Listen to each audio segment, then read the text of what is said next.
안녕하세요. 주식의 소리의 애솔입니다. 네, 제가 당분간은 유튜브 채널 관리가 좀 어려울 것 같다고 말씀을 드렸더니 아예 유튜브를 잠깐 떠난다고 생각하시는 분들이 계시는 것 같아요. 그건 아니고요. 예전처럼 막 적극적으로 영상을 만들지는 못하겠지만 가끔씩 그래도 공유할 수 있는 정보들은 영상을 통해서 공유하도록 하겠습니다. 요즘에 제 일상도 공유할 수 있다면 할 생각이고요. 자, 이번 영상은 사실 이미 다들 알고 계신 정보일 것 같아요. 파킹 통장의 금리가 3%를 넘어서고 있는 요즘이잖아요. 당분간은 할 만한 공모주가 없는 상황이라 파킹 통장 금리를 제가 보려고 쭉 정리해보는 김에 영상으로 여러분들과 공유하려고 합니다. 아마 제 영상을 보시는 분들 중에서는 파킹 통장을 모르는 분이 없을 거예요. 없겠지만 혹시나 하는 마음에 간단히 정리해뒀으니까 참고해서 보시면 되겠고요. 파킹 통장의 매력은 바로 이겁니다. 언제든지 자유롭게 입출금이 가능한 통장이라는 거, 그리고 하루만 맡겨도 이자를 준다는 거. 그래서 공모주 청약 자금뿐 아니라 각종 투자 대기 자금들을 잠깐 맡겨놓기 아주 좋은 장소가 되는 거죠.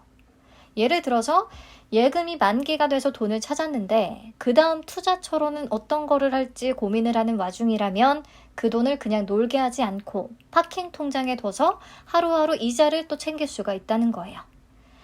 네, 그렇다면 파킹 통장으로는 어떤 것을 쓰는 게 괜찮을지 은행별로 금리나 한도, 우대금리 적용 조건 등등등을 쫙 따져볼 건데요. 저는 3가지 기준을 적용해서 정리해 봤습니다. 우선 최고 금리는 2% 이상이어야 한다. 간단히 우리가 만들 수 있는 토스뱅크의 금리가 2%인데 그거보다 낮다면 갈아탈 이유가 전혀 없으니까요. 그리고 한도 금액이 1,000만 원 이상일 것. 한도가 너무 낮으면 활용 가치가 좀 떨어진다고 생각합니다. 그리고 해지, 재가입의 번거로움이 다소 동반되는 중도 해지 예금은 제외하고 봤어요. 진짜 파킹 통장만 비교했습니다. 한 장으로 정리해 봤는데요. 은행명과 그 상품명, 그리고 금액 한도, 우대금리를 적용받을 수 있는 조건, 이자 지급 시기, 온라인 이체 수수료와 이체 시에 발생할 수 있는 문제점, 그리고 예금자 보호 여부까지를 기재해 뒀습니다. 보시면 OK저축은행의 이 은통장이 1,000만 원까지는 3.2%의 금리를 적용해 주고 있어요. 게다가 우대금리 적용 조건이 굉장히 간단합니다. 시중은행이나 증권사 앱의 오픈뱅킹에 OK은통장 계좌를 등록하시면 돼요. 그러면 다음 날부터 바로 우대금리의 적용을 받습니다. 본인의 자금이 1,000만 원 이하라면 OK은통장을 무조건 만드시는 게 좋겠어요. 현재로서는 가장 금리가 높거든요. 그리고 OK 파킹 대박 통장은 2억 원까지 2.5%의 금리를 주고 있기는 한데 안타깝게도 신규 가입은 중단된 상품이고요. 자, 그 밑에 웰컴 저축은행의 직장인사랑 보통예금을 보시면 5천만 원까지는 3%의 우대금리를 적용받을 수가 있습니다. 이미 많은 분들이 조건을 맞추고 사용하고 계실 것 같아요. 근데 이 상품은요, 우대금리 적용 조건이 조금 까다롭고 귀찮기는 합니다. 3가지 조건을 다 만족시켜야 3%까지 우대금리를 챙길 수가 있거든요. 뒤에서 자세히 말씀드릴게요. 그리고 KDB 산업은행의 하이 비대면 입출금 통장. 요거 요즘에 인기가 좀 많은데 아무래도 안정성 측면에서 저축은행들보다는 매우 높은 점수를 줄 수가 있겠죠. 국책은행이니까요. 그리고 금액에 제한 없이 2.25%의 금리를 적용하고 있습니다. 우대 조건 따로 없고요. 금리가 다소 낮다고 느낄 수는 있겠으나 매우 안정적이면서 토스 이자보다는 높으니까 메리트는 충분히 있다고 봐야겠죠. 근데 한 가지 좀 불편한 부분이 있습니다. 1일 이체 한도가 정해져 있어요. 200만 원으로. 온라인과 CD기, 오픈뱅킹 등등 합쳐서 200만 원입니다. 그러니까 공모주 자금을 만약에 산업은행 파킹 통장에 한꺼번에 다 파킹을 해버리면 다음 공모주 비례 청약이 불가능할 수 있다는 거죠. 200만 원 이상은 인출이 불가능하니까. 그리고 이 한도를 해제하려면 또 약간의 귀찮음을 감수해야 되거든요. 그 방법은 뒤에서 설명을 드릴게요. 네, 사이다뱅크의 입출금 통장은 1억 원까지 2.2%, 1억 원 초과는 0.2% 적용이 된다는 거 확인하시면 되겠고요. 하나저축은행, 얘도 3천만 원까지는 2.5%의 높은 금리를 제공하기는 하는데 우대금리 적용 조건이 웰컴 저축은행처럼 세 가지가 제시가 되어 있어요. 다 만족시켜야 2.5%가 가능하다는 뜻입니다. 그리고 이자 지급이 월 지급이 아니라 분기 지급이에요. 3월, 6월, 9월, 12월 세 번째 금요일에 지급이 됩니다. 네, 어쨌든 우대금리 적용 조건은 뒤에서 다시 말씀을 드릴게요. 다음 다올저축은행의 플러스 파킹 통장은 금액 제한 없이 2.3%를 제공하는데요. 하나저축은행처럼 분기별로 지급을 한다는 거. 아무래도 월 지급이 복리를 생각한다면 더 좋은 조건이겠죠. 네, 그리고 우리종합금융의 CMA 노트. 이거는 CMA 상품인데요. 종금형 CMA고요. 그래서 증권사의 CMA는 예금자 보호가 안 되는 반면에 이 상품은 5천만 원까지 예금자 보호가 된다는 게 장점입니다. 기본 금리는 2.3%인데 비대면으로 가입하면 2.4%까지 받을 수가 있겠고요. 이자는 1지급입니다. 매일매일 지급된다. 근데 얘도 산업은행처럼요. 1일 이체 한도 200만 원이 걸리나 봐요. OTP 인증을 통해서 한도를 해제할 수 있다고 하는데 그 과정이 좀 복잡하다고 하니까 참고하시면 될 것 같습니다. 네, 마지막 K뱅크의 플러스박스는 3억 원까지 2.1%를 적용해주네요. 1인당 10개까지 계좌를 쪼개서 만들 수 있다는 장점이 있습니다. 네, 현대사회 시간이 금이기 때문에 이렇게 한 장으로 정리된 자료를 보고 이제 선택을 해주시면 될 것 같고요. 여기서 좀 같이 추가적으로 내용을 살펴봐야 할 상품은 웰컴 저축은행 직장인사랑 보통예금의 우대금리 적용 조건과 KDB 산업은행의 이체한도 해제 방법, 그리고 하나저축은행의 우대금리 적용 조건, 요 정도만 같이 보면 될 것 같아요. 먼저 웰컴 저축은행의 직장인사랑 보통예금, 상품명만 들었을 때는 직장인만 가입이 가능할 수 있을 것 같은데 누구나 가입이 가능하도록 변경이 된 겁니다. 자, 우대금리 조건 세 가지 같이 볼게요. 첫째, 100만 원 이상 급여이체 실적이 있으면 기본금리의 0.5%가 가산됩니다. 이때 급여이체 계좌를 굳이 이 계좌로 바꾸지 않아도 되고요. 타 금융사 계좌에서 급여, 월급, 상여, 월급여 중에 한 가지 용어로 해서 100만 원 이상의 금액을 매월 자동이체 약정을 걸어두시면 되겠습니다. 그리고 두 번째 조건, CMS 또는 지로 자동납부 한 건 이상의 실적이 있어야 돼요. 그래서 보험료나 통신비, 카드대금, 가스요금 등의 자동이체를 해당 계좌로 걸어두셔야 되고요.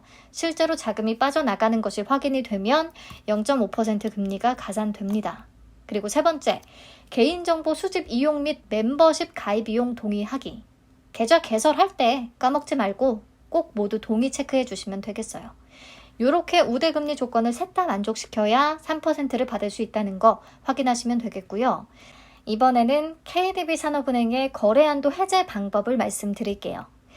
영업점을 방문하는 방법과 온라인으로 해제를 하는 방법이 있는데 영업점이 워낙에 서울에도 몇 개가 없는 은행이라서 온라인 해제하시는 게 편하실 것 같아요. 문제는 계좌 개설 후 한 달 후부터 해제가 가능합니다. 한 달 동안 10번 이상의 입출금 거래 내역이 존재해야 되고요. 통장을 개설할 때 거래한도 제한 자동해제 신청이 가능하거든요. 이거를 신청해 두시고 한 달 이내에 입출금 거래 10건 이상을 하게 되면 한 달 뒤에 자동으로 해제가 될 거예요. 이게 조금 번거롭기는 합니다. 근데 9월 20일 이전에는 별다른 공모주 청약 일정이 없으니까요. 가입하실 분들은 좀 서둘러서 지금 가입을 하시고 다음 달에 이체한도 제한을 풀어야 될 것 같아요. 네, 넘어가서 하나저축은행의 우대금리 적용 조건 보겠습니다. 첫째, 계좌 개설 시에 개인정보 수집, 이용 제공 동의 및 상품 서비스 안내 수단 전체 동의. 요거 잘 보고 꼭 해주세요. 저 그냥 개설해서 이거 우대금리를 못 받았거든요. 그리고 둘째, 계좌의 매월 말 잔액이 200만 원 이상이면 0.6% 가산.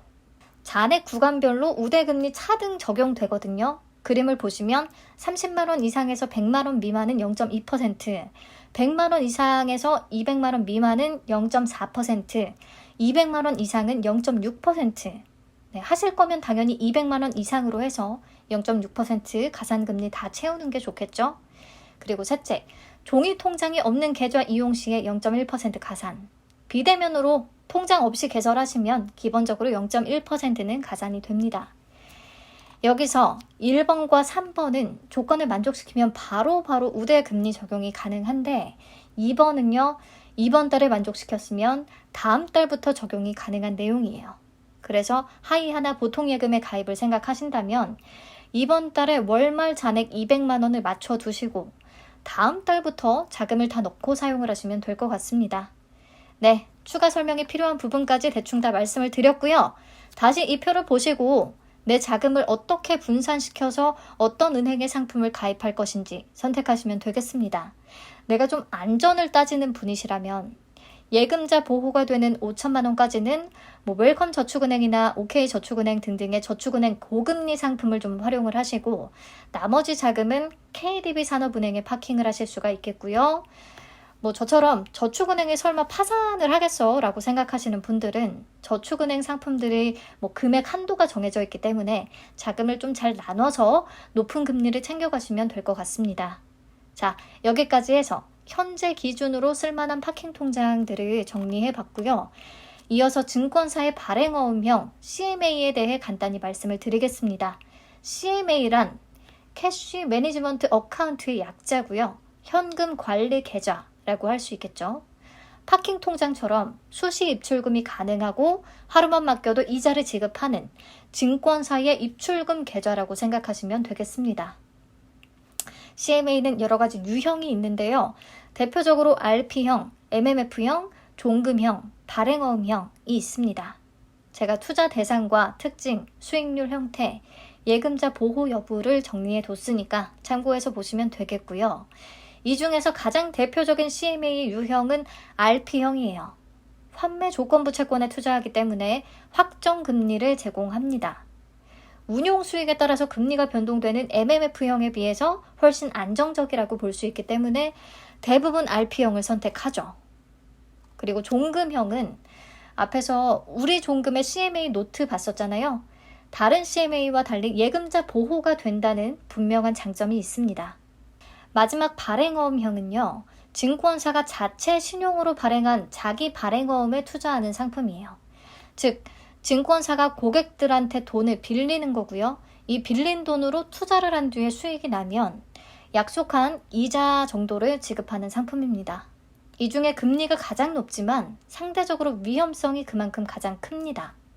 우리가 증권사한테 돈을 빌려준 거니까 만약에 이 증권사가 파산하게 되면 정말로 돈을 전혀 못 받을 그런 위험도 존재하는 거잖아요.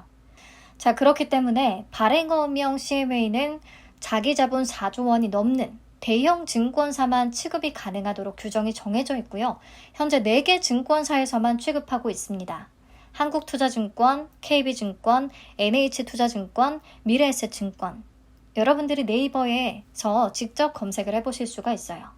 보시면 이 4개 증권사에 전부 적용되는 금리는 2.3%로 동일합니다. 이 4개의 증권사가 망할 위험이 없다고 생각이 든다면 발행어음형 CMA에 가입하는 것도 아주 나쁘진 않은 선택이 될 것 같아요. 그리고 단기가 아니라 내가 좀 장기로 돈을 묶어둘 생각을 하신다면 한국투자증권의 발행어음 특판 상품도 괜찮은 것 같아요. 토스뱅크에서 4개 맞는 금융상품 찾기 이거 해보라고 알람이 엄청 오잖아요. 가서 보시면 한국투자증권 퍼스트 발행어음 특판이 나와 있습니다. 소개가 되어 있어요. 1년에 4.5% 주고요. 6개월 4.3% 준다고 되어 있어요. 그래서 6개월 정도 그냥 묶어둬도 되는 자금이 있다면 이거 괜찮은 조건인 것 같습니다. 특판이기 때문에 한도 소진 시까지만 신청 가능하겠고요. 관심 있다면 토스뱅크에 들어가서 한번 직접 살펴보시면 좋겠네요. 마지막으로 예금 상품이기는 하지만 하루 만에 해지해도 약정 금리를 지급해주는 즉 파킹 통장처럼 활용이 가능한 정기예금 상품들을 적어놨는데요. 해지한 뒤에 재가입하는 절차가 매우 간편하다고 해도 어쨌든 조금은 번거로울 수밖에 없잖아요. 그래서 파킹 통장으로 강력히 추천드리지는 않습니다. 네, 이번 영상에서는 간단히 이 정도 내용만 다루도록 할게요. 혹시 보시고 오류가 있다면 알려주시고요. 상품 가입 전에 상품 설명서를 통해서 추가적으로 더 자세한 사항들 꼭 확인하시기 바랍니다. 그리고 적용금리 인상되는 상품 있으면 체크해서 간단히 계속 업데이트 할 수 있도록 할게요. 아마 다들 파킹 통장을 잘 이용하고 계실 텐데요. 혹시나 아직 파킹 통장이 없거나 여전히 토스뱅크만을 고집하고 계신다거나 어떤 파킹 통장을 만드는 게 좋을지 고민이신 분들에게는 조금이나마 도움이 되는 정보였기를 바랍니다. 네, 감사합니다. 건강한 하루 되세요.